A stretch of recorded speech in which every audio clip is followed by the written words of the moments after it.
সুন্নিদের আসল চেহারা আমাদের জানা আছে। তারা সরাসরি স্বৈরাচারীর পা তারা গোলামি করেছে।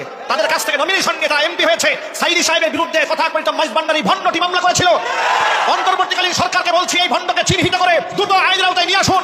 আর যারা সুন্নিদের ব্যানারে গাজার জন্য মিছিলের নামে স্বৈরাচারীকে বাংলাদেশে নতুন করে এস্টাবলিশ করতে চায় তাদের বিরুদ্ধে গোটা দেশের মানুষকে রুখে দাঁড়াতে হবে।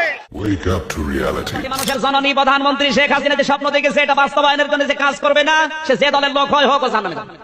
ফতোয়া আমি দেইনি, কোরআন শরীফ। আওয়ামী লীগ ইসলামের শত্রু নয়, পুলিশ প্রশাসন ইসলামের শত্রু নয়। স্বাধীনতার স্থপতি বঙ্গবন্ধু শেখ মুজিবুর রহমান 7ই মার্চের ভাষণ দিয়েছিলেন রেস কোর্সের ময়দানে। ওই ভাষণ আজও কানে বাজে, ঠিক কিনা? উনি ছিলেন নেতার মতো নেতা, এরকম নেতা বাংলাদেশ আর খুঁজে পায় নাই, ঠিক কিনা? আমাদের দেশের মাননীয় প্রধানমন্ত্রী শেখ হাসিনা, উনি 17 কোটি মানুষের নেতা, ঠিক কিনা? তার মানে নেতা সবার।